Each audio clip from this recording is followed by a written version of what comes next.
কই যাব, কি হবে, হায় হায়, এরকম হাহুতাশ আছে না নাই? বিশ্বাসীরা হাহুতাশ করে না, তারা ইন্না লিল্লাহ পড়ে। কি পড়ে মনে থাকবে?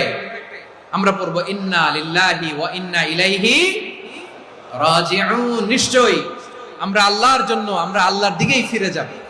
এরপর পড়বো আল্লাহুম্মা আজুরনি ফি মুসিবাতি ওয়াখলুফ লি খায়রাম মিনহা।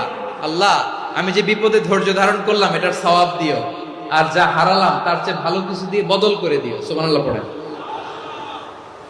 বিশ্ব নবীর হাদিস শুনলেন উম্মে সালামা রাদিয়াল্লাহু তাআলা আনহা। ওনার স্বামী হলো আবু সালামা। মজার ঘটনা খেয়াল করে শুনেন।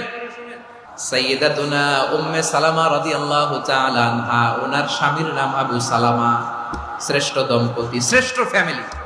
প্রথমে হিজরত করেছিলেন হাবাসায়, পরে হিজরত করেছেন মদিনায়। উহুদ যুদ্ধের পরে ওনার স্বামী আবু সালামা ইন্তেকাল করলেন।